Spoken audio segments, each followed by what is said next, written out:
CBR 1000 Triple R terbaru akan menggunakan mesin V4. Media otomotif luar ataupun lokal banyak yang membahas rumor ini.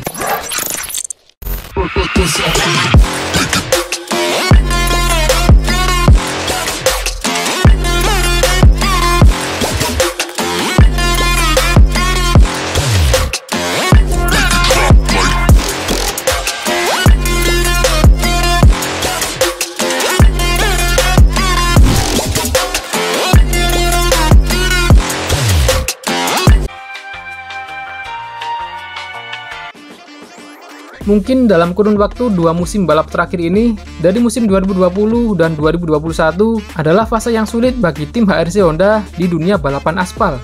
Permainan Honda di MotoGP sangat terpuruk diakibatkan oleh absennya Marc Marquez karena cedera parah yang dialaminya. Problem ini justru menjadi sebuah perdebatan. Tim sebesar Repsol Honda tidak seharusnya sebegitu terpuruk hanya karena absennya seorang Marc Marquez. Mengingat mereka juga punya motor dengan spek dan pengembangan yang sangat bagus.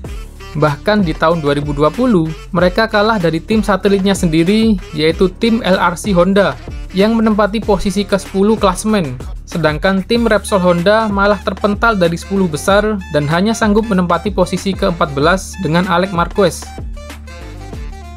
Musim 2021 tidak terlalu buruk. Marc Marquez yang belum sepenuhnya pulih hanya mampu merangkak di posisi ke-7 dengan susah payah. Apakah ini adalah sebuah tanda kalau Honda begitu sangat bergantung pada Marc Marquez? Tidak hanya di MotoGP, tim HRC Honda juga menjadi tim pesakitan di World Superbike. Padahal di tahun 2020, tim HRC Honda membawa mantan pembalap senior MotoGP yang sangat berpengalaman dan sekaligus runner-up World Superbike 2019, yaitu Alvaro Bautista. Namun apa yang terjadi? Alvaro Bautista hanya sanggup menempati tabel klasemen di posisi ke-9 pada tahun 2020 dan posisi ke-10 di 2021. Padahal di tahun 2020, tim HRC World Superbike memiliki harapan besar dengan hadirnya senjata baru mereka yang terlihat begitu sangat meyakinkan, yaitu CBR 1000 R. Kita sebut saja di sini CBR 1000 Triple R Fireblade. Sejak pertama kali kemunculannya pada tahun 2020, CBR 1000 Triple R langsung mencuri perhatian dan menjadi banyak bahan perbincangan. Dan salah satu hal yang menjadi topik hangat adalah soal mesinnya, yang ternyata masih menggunakan mesin inline 4. Padahal rumor yang beredar sebelum motor ini dirilis ke publik adalah CBR 1000 Triple R terbaru akan menggunakan mesin V4. Media otomotif luar ataupun lokal banyak yang membahas rumor ini. Bahkan sampai muncul bocoran model mesin V4 untuk Honda CBR 1000 Triple R. Tapi pada kenyataannya, motor ini ternyata masih tetap menggunakan mesin inline 4. Hanya saja ada peningkatan pada tenaga maksimal yang cukup signifikan.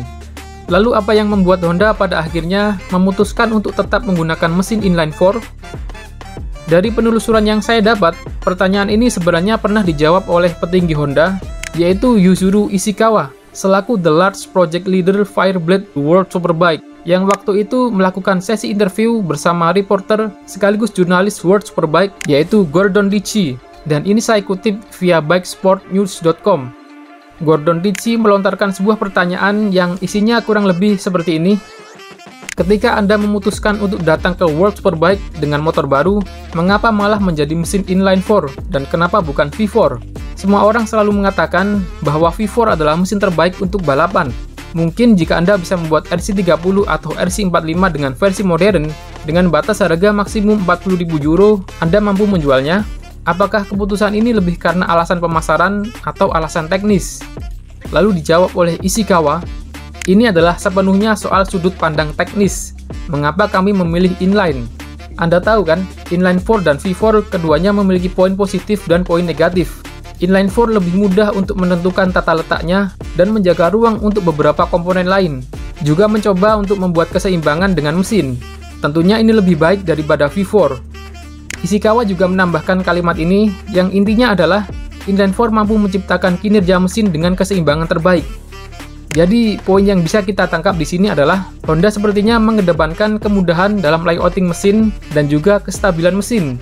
Sedangkan kalau urusan menciptakan tenaga mesin yang kencang, entah itu inline 4 atau V4, bukanlah hal yang sulit bagi Honda. Di versi terbaru ini, mereka punya racikan untuk mesin 1000 cc terbarunya, yaitu dengan mengubah ukuran bore and stroke yang awalnya 76 x 55,1 mm, sekarang diubah menjadi 81 x 48,5 mm. Kalkulasi ini sama seperti bore and stroke Honda RC213V, dan efeknya, power bisa naik secara signifikan, meskipun torsinya akan sedikit dikorbankan. Kita bisa bandingkan muntahan tenaga mesin spek standar dari motor peserta World Superbike, satu-satunya mesin inline 4 yang tenaganya paling gede, ya CBR 1000 Triple R. Jadi motor kencang itu nggak selalu bermesin V4, karena untuk menjadi juara, tidak cuma butuh mesin yang kencang.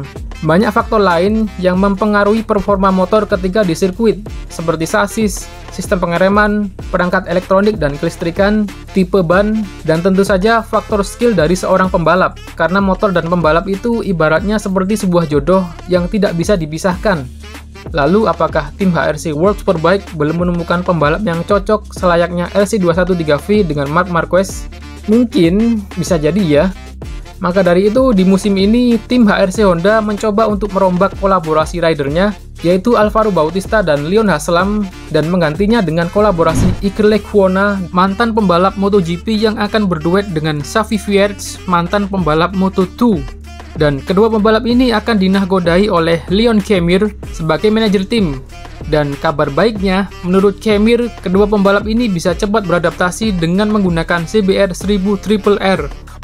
Selain itu, Honda juga mengganti beberapa penggunaan komponen motor seperti shock breaker depan dan belakang dari Öhlins diganti menjadi Showa, dan perubahan sistem pengereman dari Brembo menjadi Nissin, serta merubah settingan perangkat elektronik dan beberapa komponen lain yang tentunya dirahasiakan. Semua perubahan ini dilakukan demi bisa merebut gelar juara World Superbike musim ini. Lalu apakah dengan perubahan formasi dan settingan baru ini, tim HRC Honda akan bisa bermain lebih kompetitif di musim 2022 ini?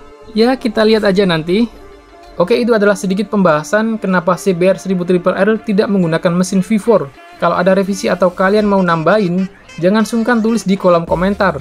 Nama saya Awang, stay safe and I will see you in the next video. Peace!